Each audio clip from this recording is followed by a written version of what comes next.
Scanning for audio.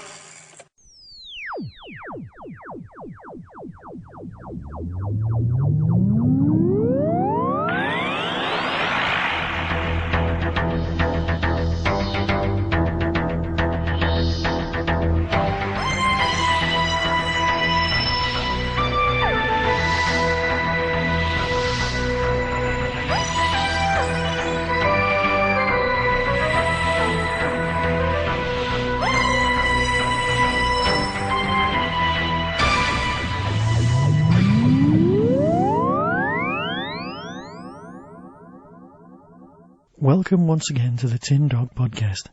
Before I go on to talk about Doctor Who Adventures in Time and Space, the new role-playing game from Cubicle 7, I just want to take this opportunity to thank absolutely everyone who bought a Whostrology just before Christmas. I won't be reading any out this time, because I intend reading them all out at some point.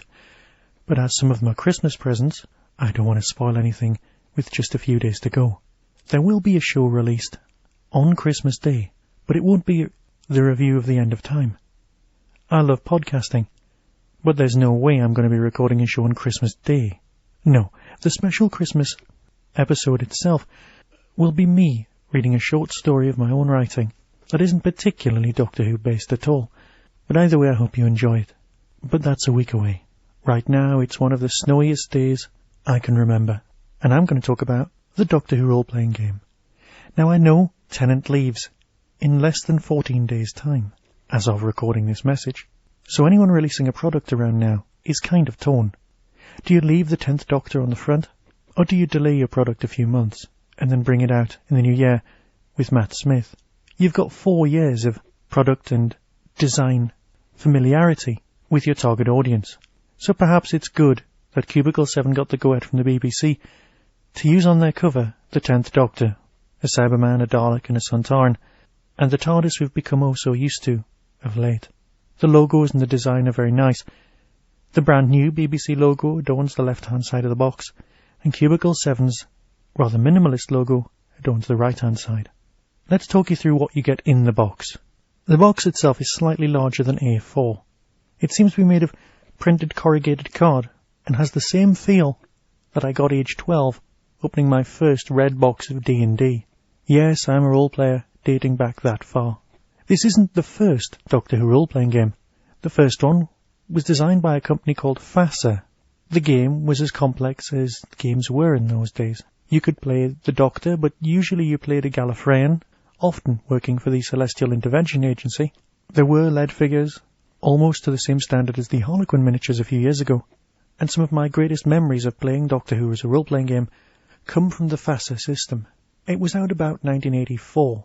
Just after the end of the McCoy era, another role-playing game came out. This one was called Time Lord and had Sylvester McCoy on the front, or at least something that looked a bit like a zombie Sylvester McCoy. This game was a lot more predictable. It didn't use various exotic dice. The game itself looked a lot more like an ordinary A5 book. In many respects, Time Lord is the midpoint between the complicated FASA system and what we have today with Adventures in Time. I'm sure you can track both of those games down on eBay, but it's the new game that interests me today. So again, what's in the box? The first thing you notice, 6 rather nice, clear dice. The 6-sided variety. 6d6, if you prefer. There are several books. The first one is the Player's Guide, about half an inch thick, filled with the usual nice photographs of companions, containing 4 main chapters. Chapter 1, The Trip of the Lifetime.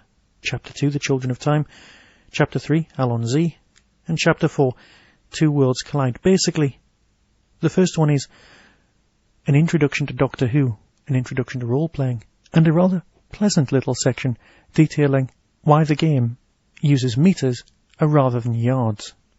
The Children of Time deals with characters, the sort of people who can play, how to create a character, attributes, traits, and so on.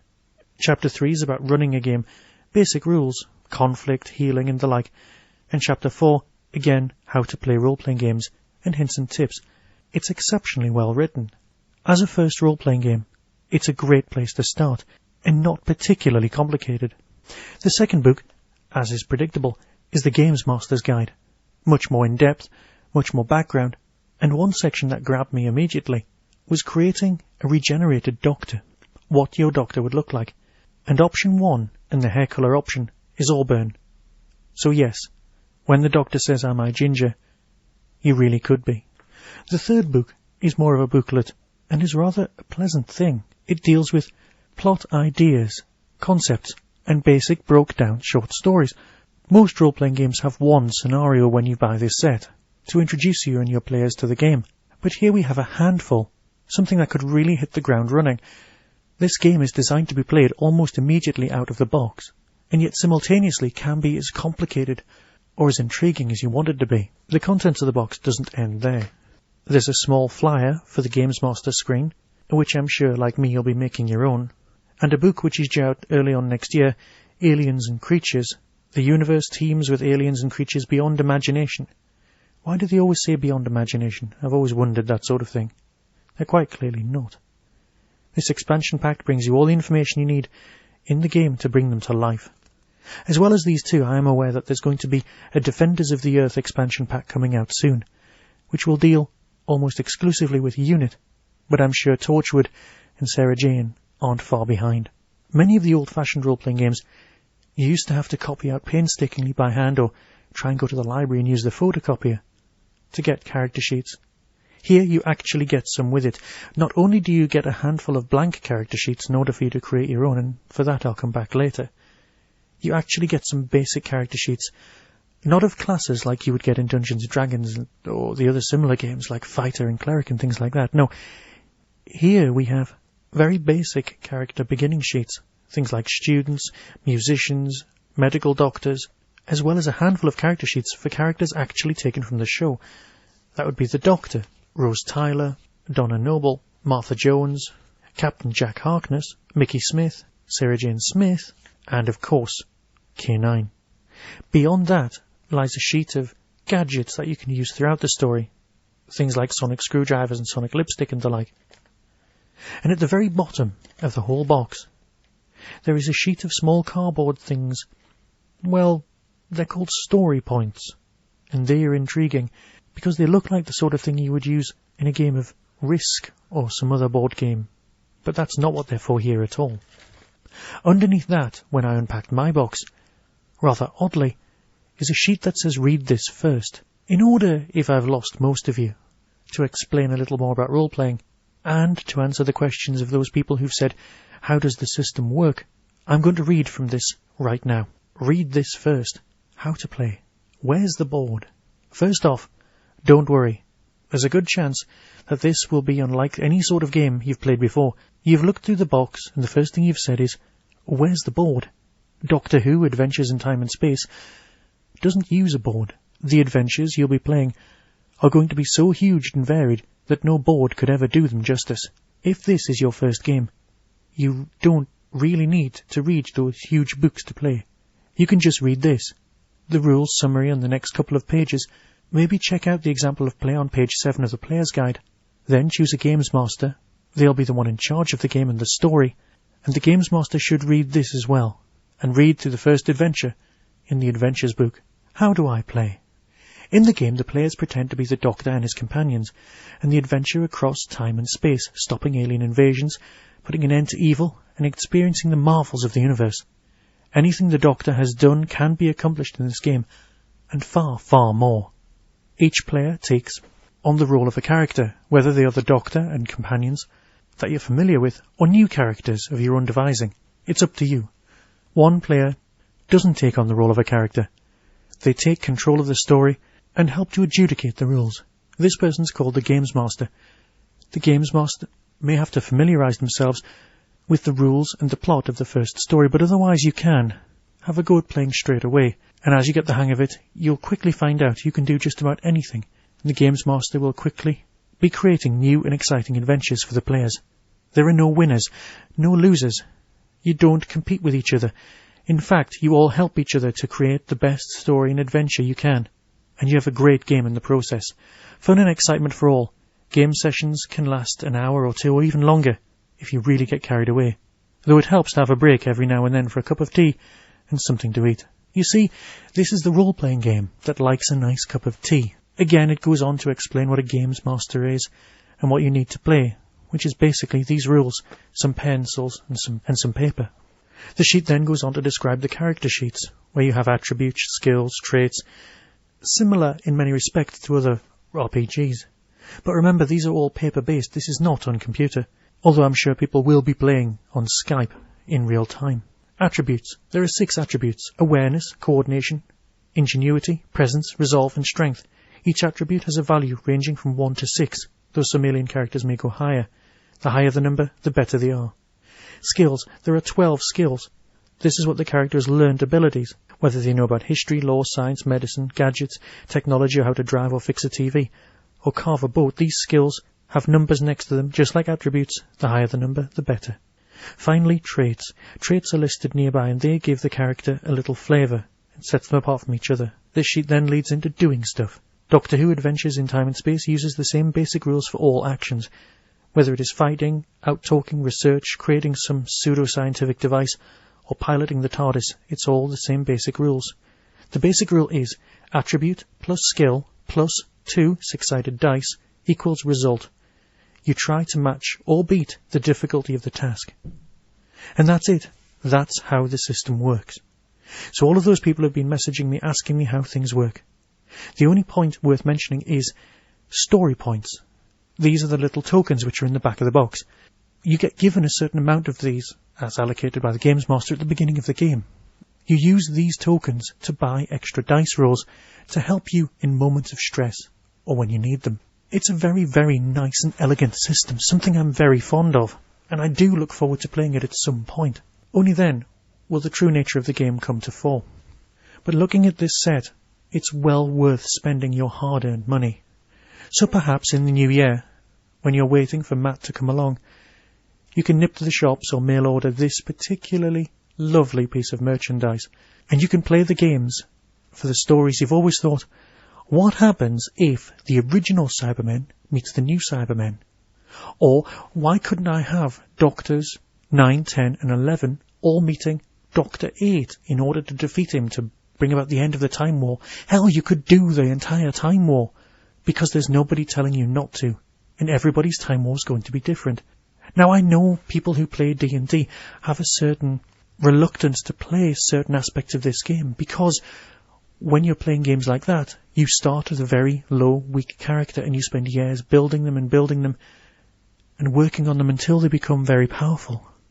But here, the emphasis, like several other role-playing games, is on storytelling, is on characterization, and that is what separates Doctor Who from others. There's no reason for you just to stick with the post-Time War world that this game seems to be set in. There are little boxes throughout the manuals that hint heavily that you really should be considering playing at various points when, say, the other Time Lords are around. You don't have to have the Doctor in your group. You don't have to play these things. Everyone could be a member of Torchwood. Everyone could be a member of practically anything you want. The infinite nature that is Doctor Who's storytelling is yours to play with. And that's something I'm very pleased about with this game.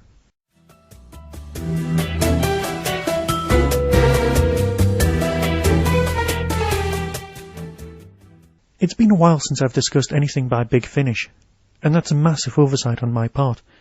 There's been some great developments of late. Particularly worthy of note are 2 stories set in Blackpool, which I'll be talking about quite shortly. The last ever Sheridan Smith and the Eighth Doctor story set in Blackpool, as well as The Lost Stories with the Sixth Doctor, also set in Blackpool. But set somewhere after Sheridan Smith's final story is a lone Eighth Doctor story direct from Big Finish and available this Christmas, called An Earthly Child. Not, as some people may have heard, An Unearthly Child. No, this is something much, much better. The Eighth Doctor answers a distress call from Earth, from his granddaughter, Susan. Susan has a child, the Doctor's great-grandson, played by Paul McGann's own son. And perhaps it's a little incestuous in casting, but it's so good to hear Carole Ann Ford playing with a Doctor, if not necessarily hers. By its very nature of narrative, it is set sometime after the Daleks' invasion of Earth, after her husband has died, but obviously before the events of the Time War. So whether Susan leaves Earth and travels back to Gallifrey or not, that you can find out for yourself. But because this story is so heavily influenced by events happening in 1966, that did limit the storyteller's art. Perhaps it feels a little constrained.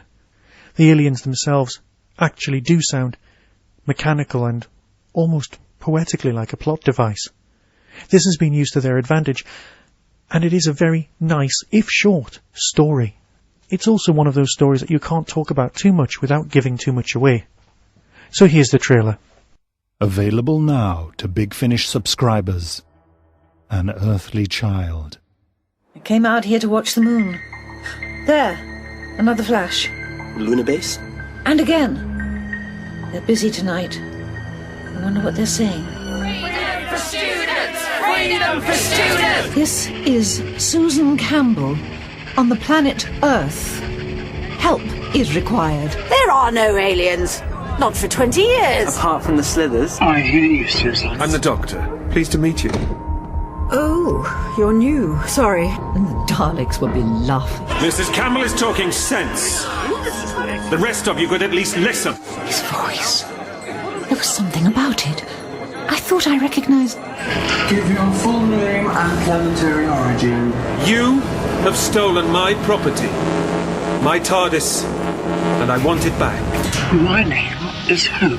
Susan was always rash, but this time she's talking a lot of sense. Help from a load of filthy murdering aliens. That's what she said. And now they've come back. It's time to leave, Doctor. There are always aliens, Alex. Some of them never go away.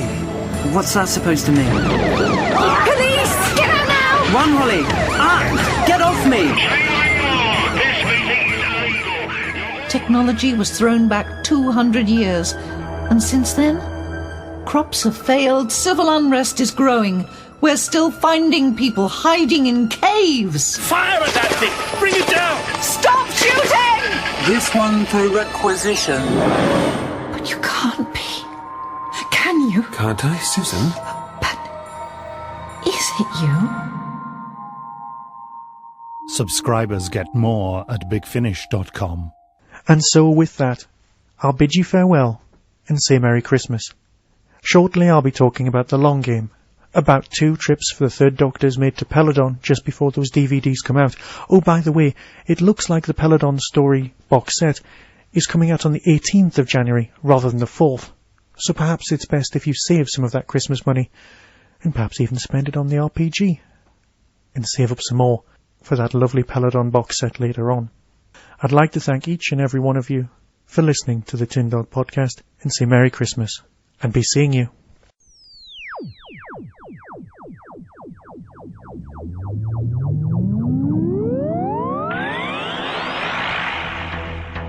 You have been listening to the Tin Dog Podcast. Doctor Who and its associated shows are all trademark of the BBC. No infringement is intended. Contact us at tin-dog@hotmail.co.uk.